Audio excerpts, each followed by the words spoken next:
Check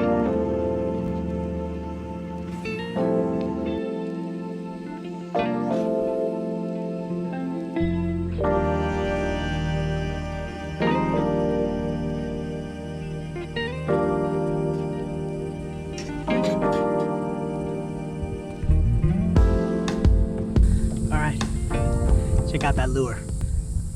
This is what we're building today. Stick around.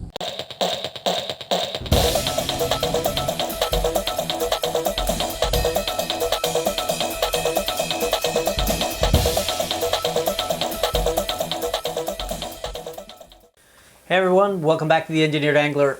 It's nice to be back home at my home lake. The Florida Keys were fun, but it's always nice to get back home.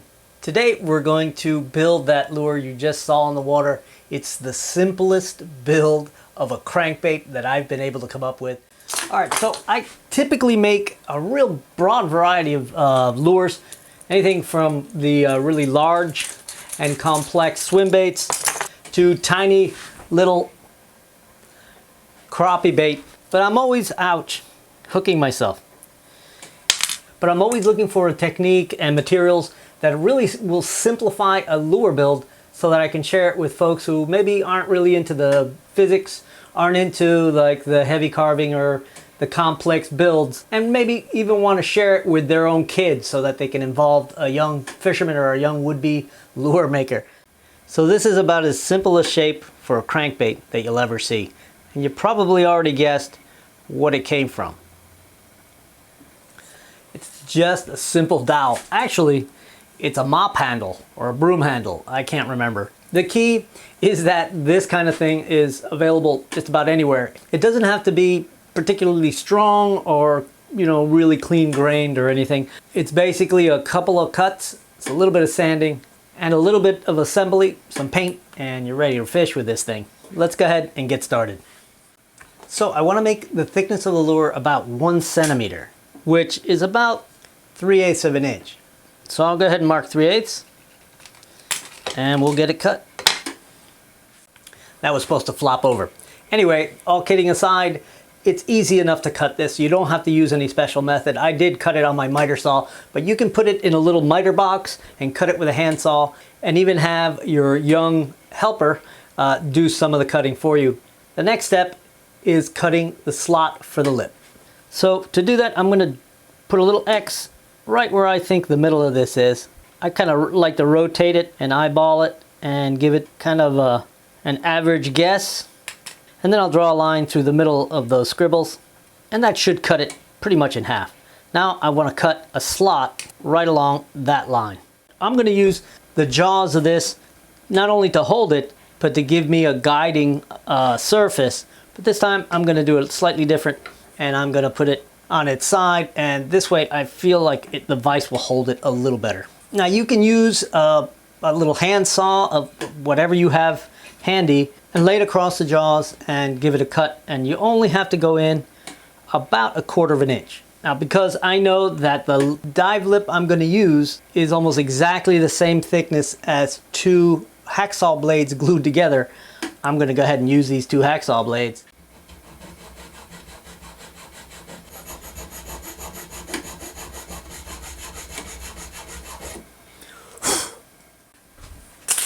And the fact that it's such a simple shape, it really lends itself to little hands. So at this point, what I would recommend is you get your little helper and just give this a good sanding. Some 100 or 150 grit sandpaper will work just fine. And the key is to sand down all the rough edges. There's a little damage from the original cut, so you have to decide just how perfect you want this. But you do need to take these really sharp edges and round them over. All right, I've got this rounded off pretty well. I don't want any hard edges. And the reason for that is that when you clear coat it, the clear coat will pull away from this. Even if you use spray on clear coat, it actually will pull away. It doesn't like to go around hard edges. So you can make this lure either be a floating lure or a sinking lure, and it's not difficult to do either one. You do need to add a little bit of weight to it just for a little stability, and I'll show you where to drill the hole.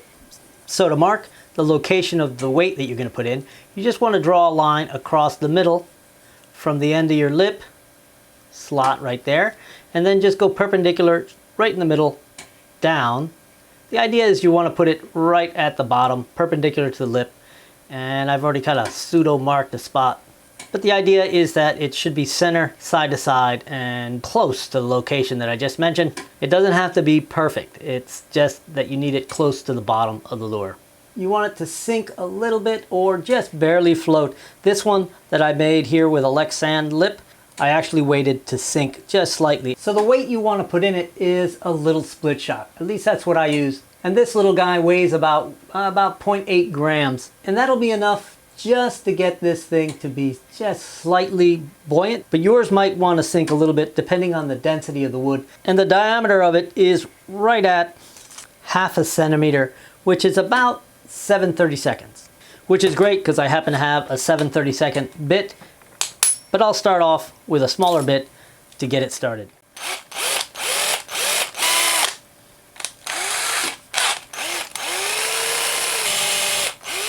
And you only need to go deep enough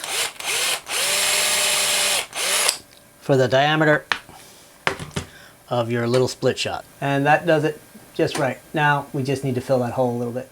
Right, so to fill this little gap that's left from that drilled hole, you can use some 2-part epoxy or wood putty or any other kind of filler that you might have around the house. I like to use the baking soda and crazy glue trick. It's super simple and it's super fast. I've got my baking soda in this little squirt bottle, but you can just spoon it out of a box if you need to. And I just blow it in there. And then I just drip a drop of super glue on it. Don't worry about it getting around on the wood. It doesn't hurt it. So now that'll set up in about 2 minutes and we'll be able to sand. And after just a little bit of sanding, it doesn't take very long, you end up with a pretty nicely smoothed out little plug. So now we can talk about getting the dive lip on this and how to make it really simply out of a popsicle stick. This little lure not only has a dive lip made from a popsicle stick, but the whole lure is made from popsicle sticks. And if you haven't seen that build, you can check it out in the link somewhere above me. I'll go ahead and put it up there.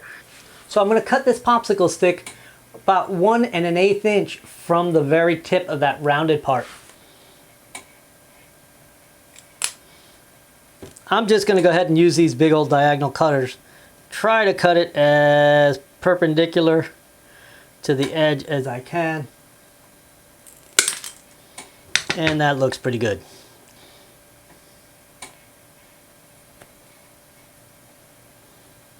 You're going to notice that if you use the dimensions that I used, you're going to have a little bit of a gap here at the base of the lip.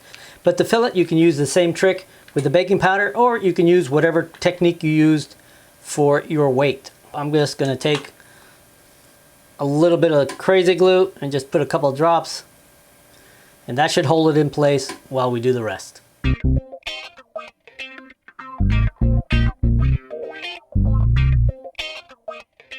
And now we need to drill in the location for the tie-on eye and the tail hook. So first I want to mark the lip at exactly the halfway point. And I want it about 2 or 3 millimeters away from the face of the lure. And just to make sure that my bit doesn't scroll around on me, I'm going to use this little paneling nail and just set it in here just so I have a little spot for the bit to catch on. So it should be obvious that I'm not going straight into the body. I'm going to go through the lip and down into the body on a pretty steep angle. Using a 1/16 bit, I'll start it perpendicular to the surface, and then I'm going to go straight down into the face of the lure. And you want to go in at least a 1/2 inch. And then for the tail hook, I like to come straight back, put a line straight back across from the lip, and then I don't like to put it right on that line. I'm going to put it down about a 1/4 inch below that line. All right, so now I just need to make the little twisted wire hook eyes.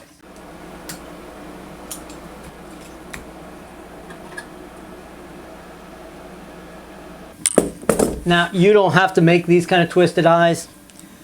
You can actually buy these little twist-in eyes online from several online lure supply shops. All right, so now I'll just cut these to size and glue them in with some crazy glue. Simple. All right, so we're outside for a reason. First of all, I've got the hook eye and the tie-on eye put in, and I want to seal it. And I'm just going to use some spray-on system spray lacquer. You can just use automotive primer. That does the job just fine.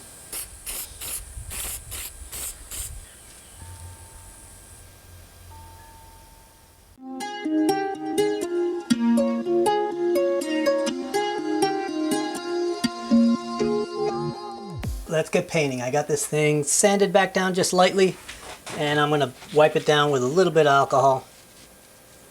And I got gloves on for once. It's a good idea to wear gloves, just mostly to protect the lure or to protect your work from your hands, not so much to protect your hands. So as usual, I'm going to start with a opaque white.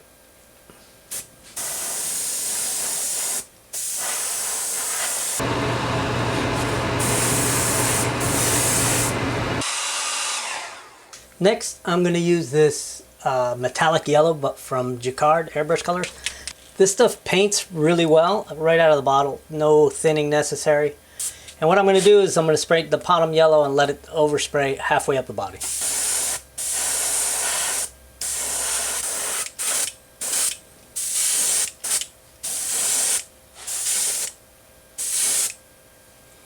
All right, that should do it.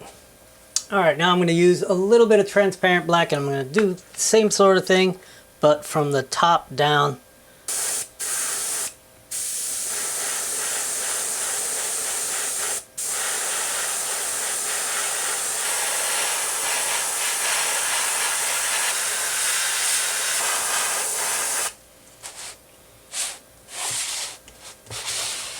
Got a few areas there that I didn't sand as well as I should have. A couple spots where the crazy glue got away from me, and a little more patience will give you a little better results. So perfection eludes me. Oh well. All right, next step is metallic silver. Again, another Jacquard paint, and I'm going to paint the bill, and I'm going to paint scales going down the side here. But first, I'm going to paint the bill.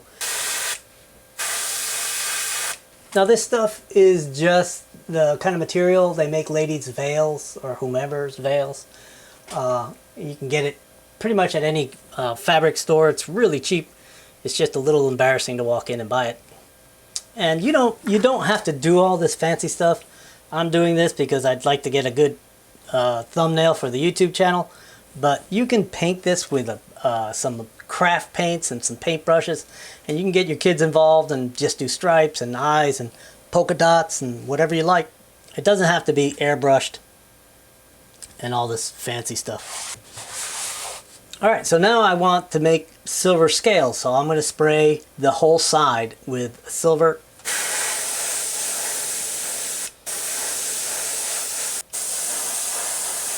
And I'm putting the paint down heavier on the top and lighter on the bottom, just so it has sort of a gradient.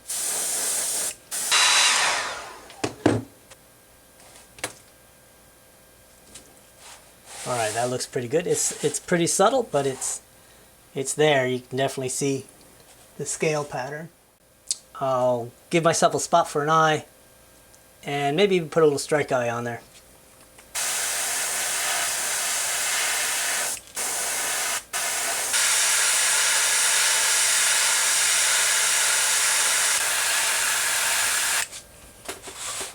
Let's put a little strike eye on it.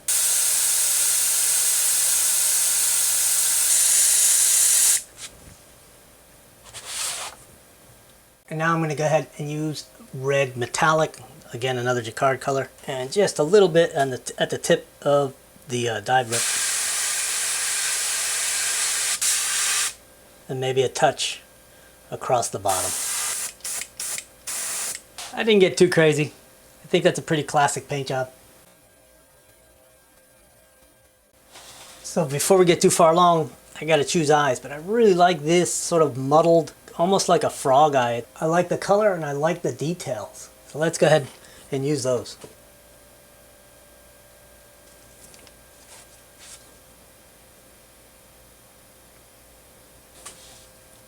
All right, that looks pretty cool. We're ready to do some clear coating. All right, it's time to clear coat this thing. And you know, if you've been watching this channel, you know I like to name my lures. And I really struggled to figure out a name for this thing until I held it like this. Then I realized it looks like a lollipop. So I guess that's the name. Lollipop crankbait.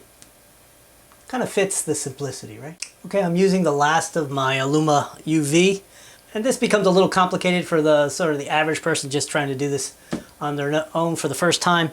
So what I recommend is you just use some spray clear coat. Just a good gloss spray clear coat that you can buy just about anywhere where they have hardware and spray paints.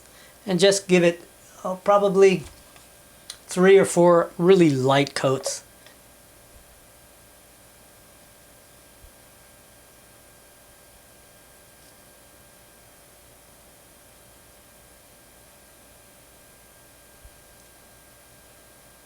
And even with this stuff, 2 coats really is minimum.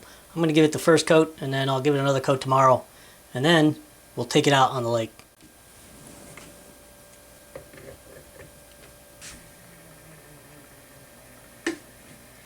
All right, I'll close this thing up, let it turn for about 5 minutes without the lights on, and then I'll turn on my UV lights and let it go for about 40 minutes. And that should do it for the first coat.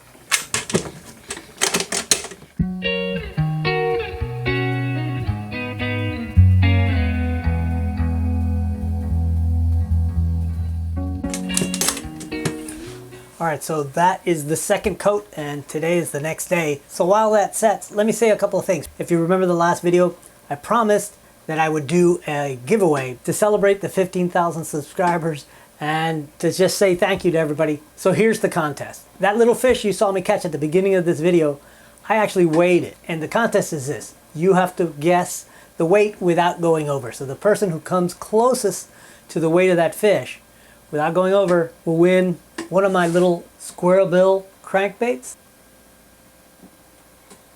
that I made a few videos ago. And if you haven't seen the build of this, I'll put a little link up here. So your guess has to be in the format of pounds, ounces, and then decimal points, 2 decimal points out. So something like 6 pounds, 3 ounces, 0.45. And your guess has to be in the comments by midnight the Friday of this video's posting. So good luck to everybody.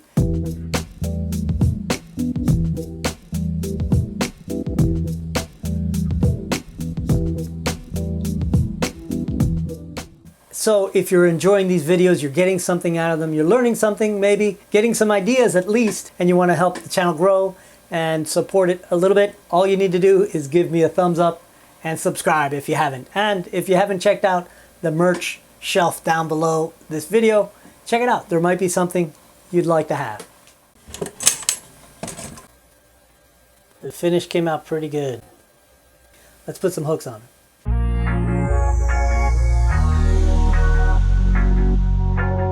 Okay, first let me drop it in the water and show you what it does.